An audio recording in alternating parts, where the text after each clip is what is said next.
Мәулен Балақайұлы Балақаев. Мәулен Балақайұлы Балақаев 1907 жылғы 7 қазанда Түркістанның маңындағы Шағы ауылында дүниеге келген.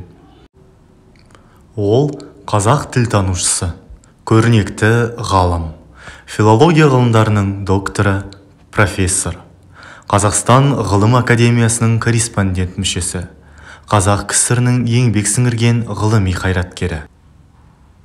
1933 жылы Қазақ педагогикалық институтын бітірген.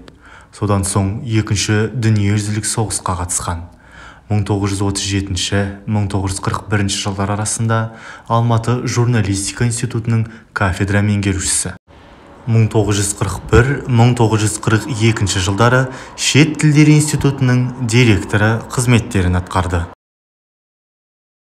Сонымен қатар Қазақ КСР министрлер кеңесінде кеңесші референт, мемлекеттік терминология комиссиясының ғалым хатшысы, Қазақ мемлекеттік университетінде кафедра меңгерушісі, ұзақ жылдар бойы Қазақстан Ғылым Академиясында бөлім меңгерушісі, ғылыми кеңесші болды. Балақайұлының ғылыми зерттеген еңбектері қазақ тілі ғылымының грамматика, емле, терминология, тіл мәдениеті, стилистика тәрізді өзекті мәселелеріне арналған. Ол орта мектептерге, жоғары оқу орындарына арналған оқулықтар мен оқу құралдарын жазуға белсене атсалысты. Мәулен Балақайұлы 150-ден аса ғылыми еңбектің, оның ішінде 20-ға жуық кітаптар мен монографиялық зерттеулердің авторы. Балақайұлының жай сөйлем синтаксисі деген докторлық диссертациясы тіл білімі тарихындағы жаңалық ретінде жоғары бағаланды. Әсіресе қазіргі қазақ тілі оқулығы синтаксистің салаларын ғылыми тұрғыда жүйелеп, оның құрылымдық қызметін терең зерттеген еңбек. Балақайұлы қазақ тіліндегі сөз тіркесінің негізгі типтері деген монографиясында синтаксистің дербес саласы ретінде сөз тіркесін алғаш зерттеді. Еңбектерінің бір қатары қазақ әдеби тілінің дамуы мен көркем әдебиет тілін зерттеу мәселелеріне арналған. Қазақ әдеби тілі және оның нормалары деген монографиясы үшін 1986 жылы Шоқан Уәлиханов атындағы сыйлық лауреаты атағы берілді. Жалпы тарихтың қоңыр тартқан беттеріне көз салсақ, Мәулен Балақайұлының еңбек жолы 30 жылдардан басталған екен. Бұл жылдардың мәдениет тарихындағы рөлі орасан зор болғаны мәлім. Жаппай сауат ашу, ол үшін жазуды жөнге салу, оқу бағдарламалары, әдістемелер мен оқу құралдарын жасау тәрізді сан түрлі шаруаға Мәулен Балақайұлы білек түре араласады. Сонымен бірге грамматика, орфография, терминология мәселелерімен шұғылданады.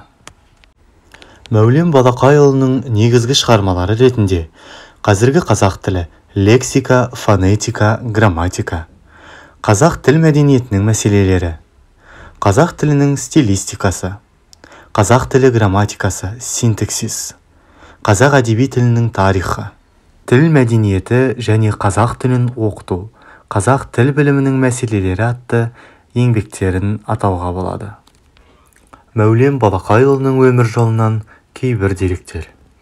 1929 жылы Шымкенттегі педагогтық техникумды бітірді. Жамбыл облысының Мойынқұм ауданында аудандық білім беру бөлімінде инспектор, кейін соның жетекшісі болып қызмет атқарды. 1931 жылы Алматыдағы Қазақ педагогтық институтына түсті. Сол кезде-ақ термин сөздерді жасап шығаруға, қазақ мектептеріне арналған оқулықтар және оқу құралдарын жазуға атсалысып жүрді. 1934 жылы алдымен Ленинград мемлекеттік тарих, пәлсапа, әдебиет және тілтану мемлекеттік институтының, сосын Ленинград мемлекеттік университетінің аспирантурасында оқи бастады. Соғыс жылдарында 1942 жылы қазақ тіліндегі көмекші сөздер тақырыбында кандидаттық диссертация қорғады. 1942-43 жылдары Қызыл әскердің қатарында қызмет атқарды. Қазақ КСР министрлер кеңесінің аппаратында референт және кеңесші болып жұмыс істеді. Киров атындағы Қазақ мемлекеттік университетінде сабақ берді. 1945 жылдан бастап Қазақ КСР Ғылымдар Академиясында тұрақты еңбек ете бастады. Соғыстан кейінгі жылдары 1950 жылы қазіргі қазақ тіліндегі жай сөйлем синтаксисінің негізгі мәселелері тақырыбы бойынша докторлық диссертация қорғады. 1951 жылы оған филология ғылымдарының докторы ғылыми дәрежесі берілді. 1952 жылдан бастап профессор атанды. 1958 жылы Қазақ КСР Ғылымдар Академиясының корреспондент мүшесі болып сайланды. Мәулен Балақайұлы тек тіл білімі саласына ғана емес, сонымен қатар әдебиеттануға да қатысты еңбектер жазды. Мәулен Балақайұлы 5000-нан астам оқушылар мен мұғалімдерді тәрбиелеген екен.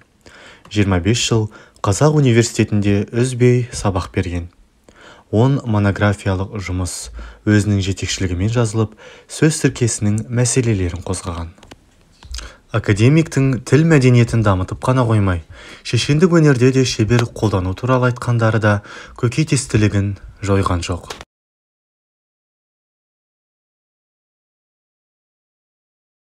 Ғалымның мәдениеттілігі мен асқан шешендігі жайлы мынадай бір қызық оқиға айтылады.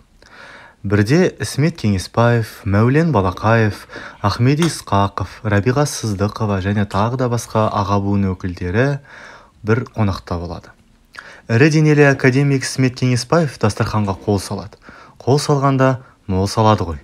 Бұны байқаған Мәулен Балақаев: «Бұл үйде де бала-шаға бар шығар?» деп саусақтарының ұшымен ғана астан дәм татады. Орында айтылған ескертпеге бергісіз сөз мәдениетінің сөлін сорған Мәкеңнің осы бір жылы шырайлы сөзі әсер етіп, Ісмет Кеңесбайұлы жан-жағындағыларға қарап: «Алып отырыңыздар» деп әрі қарай дым болмағандай сөйлеп жөнеле кеткен екен дейді. Өз еңбектерінде Мәулен Балақайұлы алғашқылардың бірі болып қазақ көркем әдебиетінің тілін зерттеумен айналыса бастаған. Жоғары оқу орындарына арналған қазіргі қазақ тілі синтаксис оқулығының, қазақ әдеби тілінің тарихы оқу құралының авторларының бірі болып табылады. Қазақ лексикографиясына да оның сіңірген еңбегі өте қомақты.